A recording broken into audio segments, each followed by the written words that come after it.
علامہ صاحب آج آپ سے بہت سے سوال کرنے ہیں جو کہ بنیادی سوال ہوتے ہیں، کسی بھی انسان کے ذہن میں ہوتے ہیں، لیکن اس سے پہلے میں آپ کے بارے میں کچھ جاننا چاہوں گا. ہمیں اپنے بارے میں کچھ بتائیے کہ آپ کس علاقے سے ہیں، آپ کا بچپن، آپ کی اپنی فراغت تعلیم کہاں سے؟ بسم اللہ الرحمن الرحیم. یہاں تشریف فرمائی پر آپ کو، آپ کے ساتھیوں کو خوش آمدید کہتے ہیں. بہت شکریہ. اور آپ کی کاوشیں، آپ کی کوششیں جو آج کی نسل کو آگاہی کے لیے آپ انجام دے رہے ہیں، اللہ تعالیٰ اجر دے انشاءاللہ. آمین، الحمدللہ. اور یہی محبت و الفت کا پیغام انشاءاللہ ہم سب کا مشترکہ پیغام. بالکل بالکل انشاءاللہ. میری پیدائش ہزارہ ہری پور کی ہے. ہری پور کے نواح میں شہر کے ساتھ ہی ایک گاؤں ہے خانپور روڈ پر، ٹھپرا کے نام سے، ٹھپرا سادات، ٹھپرا سیدن کے نام سے چھوٹا سا گاؤں ہے. ایک ہی خاندان آباد ہے وہاں سادات کا، اور وہاں پر میری ولادت ہوئی، پیدائش ہوئی. تعلیم بھی ابتدائی میٹرک تک میں نے وہیں پہ حاصل کی، اور پھر اس کے بعد 1979 میں میں اسلام آباد دینی تعلیم کے لیے آ گیا، اور 1983 تک میں اسلام آباد میں دینی تعلیم حاصل کی، اور اس کے بعد مزید دینی تعلیم اعلیٰ حاصل کرنے کے لیے میں ایران قم مقدسہ، اچھا ماشاء جو اللہ. مرکزی جی بالکل. تعلیمی مرکز ہے، وہاں پر کیا. اور پھر وہاں سے میں 2010 تک وہیں پر تسلسل کے ساتھ پڑھتا بھی رہا، پڑھاتا بھی رہا، جو توفیق طالب علمانہ تھی. اور 2010 سے پھر یہاں لاہور میں آ کے یہ ادارہ قائم کیا ہے، اور ابھی تک.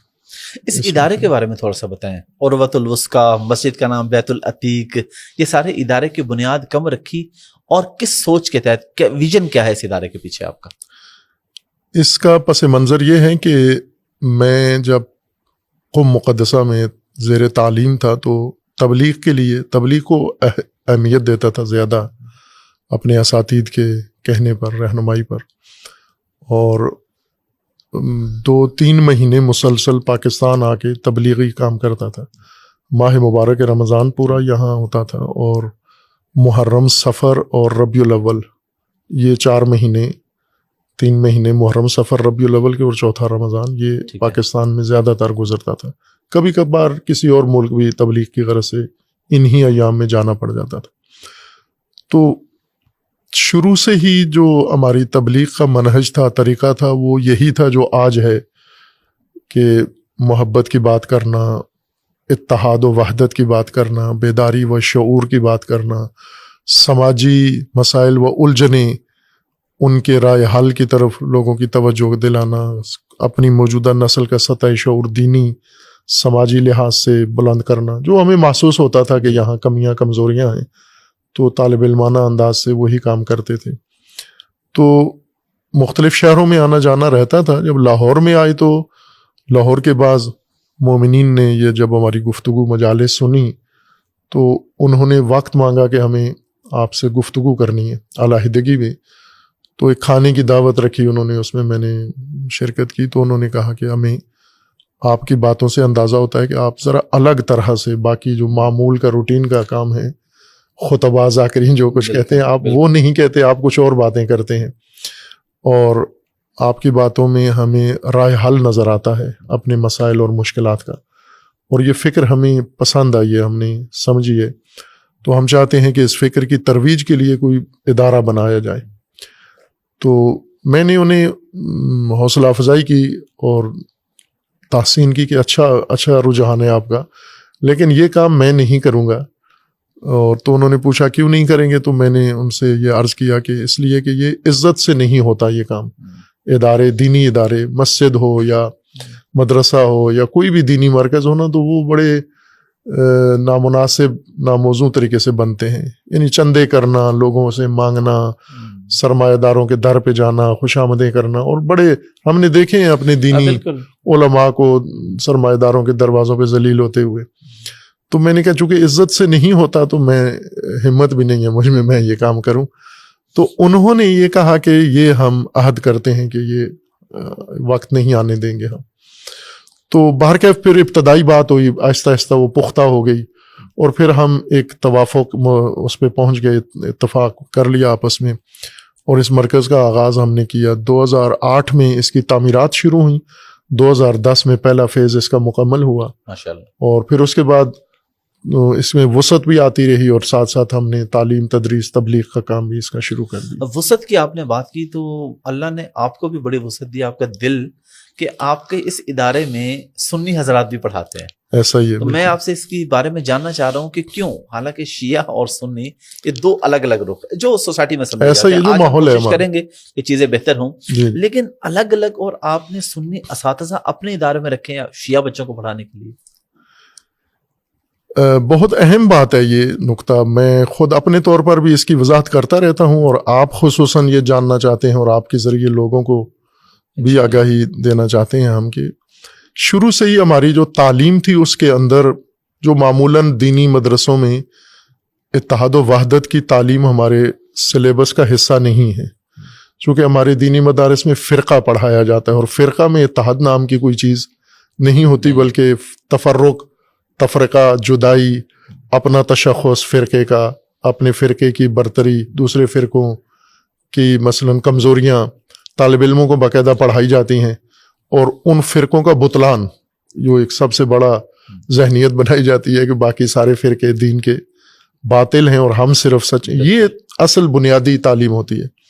لیکن ہمیں اللہ تبارک و تعالیٰ کے لطف سے جو میسر آئی دینی تعلیم، ایسے ماحول میں، ایسے عصر میں اللہ تبارک و تعالیٰ نے ہمیں موقع دیا، اور زندگی کا بھی اور تعلیم کا بھی، کہ جب ایران میں انقلاب اسلامی رونما ہوا اور امام خمینی رحمۃ اللہ علیہ کی تعلیمات عام ہوئیں، تو ان کا جو بنیادی سوچ فکر تھی، محور تھی، وہ یہی تھی کہ فرقوں کی بنیاد پر ہم مسلمان کبھی بھی کامیاب نہیں ہو سکتے، ہمیں ایک امت بننا ہے اتحاد کے ساتھ. اور یہ بات ذہن کو، طالب علم کے ذہن کو اپیل کرتی تھی، ذہن مانتا تھا اس بات کو. اور جو صورتحال یہاں ہے اس کے متعلق تو یہی تھا کہ اگر اس طرح ہم دست و گریباں ہو کے چلتے رہے تو یہ جو آج ہیں یہ بھی نہیں رہیں گے ہم. پھر آہستہ آہستہ اس کو قرآنی بنیادیں، جب ہم نے تعلیم آگے بڑھی تو اس اساتید سے استفادہ کیا، تو اسی اتحاد و وحدت کی ہمیں قرآنی بنیادیں نظر آئیں. قرآن کریم ہمیں یہ وحدت کا حکم دیتا ہے اور واجب ہے، اور ہر چیز سے زیادہ اہم واجب وحدت و اتحاد ہے مسلمانوں کا آپس میں، امت کا. تو اس طرح سے ہماری ایک سوچ بنی اور تربیت ہوئی، اور اس تربیت کے نتیجے میں پھر جب خود کو موقع ملا تعلیم، تربیت کا، تبلیغ کا، تو ہم نے اس کو محور قرار دیا. تو شروع سے ہی یعنی ہم نے تفریق نہیں رکھی، چونکہ ہمارے جو معلمین تھے وہ بھی اسی سوچ کے تھے، اور وہ عملاً بھی اس پر عمل پیرا تھے.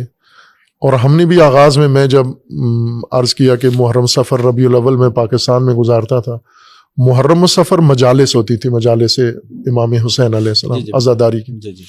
ربیع الاول میں مجالس نہیں ہوتی تھی، پورا مہینہ وحدت کے پروگراموں کے لیے ہوتا تھا، اور اس میں مختلف علاقوں میں، گاؤں میں، گوٹھ میں، سندھ میں، سرحد میں، جہاں جہاں بھی بغیر دعوت کے، بغیر بلائی کسی کے میں پہنچ جاتا تھا اپنے دوستوں کے ساتھ. وہاں جا کے لوگوں سے پوچھتے کہ اہل سنت کے جتنے بھی علماء ہیں، اگر اکابرین ہیں، کوئی زعماء ہیں، علاقی سرکردہ علاقے کے مقامی لوگ ہیں، تو انہیں اکٹھا کرو، جتنے بھی 4 6 10، کوئی بڑا مجمع نہیں بھی ہے تو ہمیں کوئی اس سے نقصان نہیں ہے. تو وہ بہت اچھا حوصلہ افزا رسپانس آتا تھا.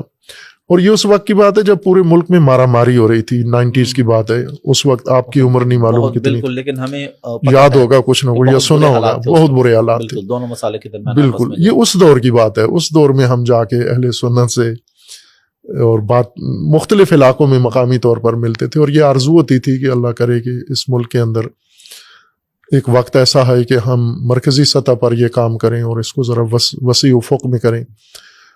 پھر اللہ تعالیٰ نے جب ادارے کی توفیق دی تو اس میں بھی ہم نے اس کا جو کیریکلم رکھا ہے وہ بھی بہت جامع ہے.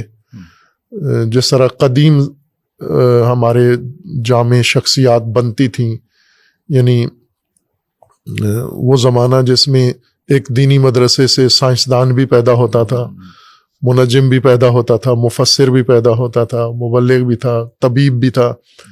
تو وہ نظام ہمیں اچھا لگا کہ ایک تو علوم کے لحاظ سے اس میں جامعیت ہو، اور دوسرا امت کے لیے اس کے دروازے کھلے ہوئے ہوں. اگر ہم فقط ایک فرقے کا نام چڑھا کے بیٹھ جائیں اور باقیوں سے قطع تعلق کر لیں تو ہم کوئی دینی ہدف قرآنی حاصل نہیں کر سکتے. تو یہ سوچ شروع میں تھی، لہٰذا ہم نے جب ادارہ بنایا تو اس کے اندر بھی ہم نے یہ گنجائش رکھی، اور اس میں پہلے سے ہی طے تھا کہ ہم تمام علوم اسلامی پڑھائیں گے، مختلف فقہ پڑھائیں گے، مختلف ادیان مذاہب بھی یہاں پڑھائیں گے، اور ان ادیان مذاہب کی تعلیم خود ان کے علماء دیں گے. ٹھیک ہے. یعنی یوں نہیں کہ شیعہ آ کے حنبلی فقہ پڑھائے، شیعہ حنفی فقہ پڑھائے، یا حنفی حنبلی کو پڑھائے، تو یہ ایک دوسرے کے ساتھ انصاف نہیں کرتے. تو اپنا مسلک، اپنا عقیدہ خود وہ عالم آ کر بیان کرے.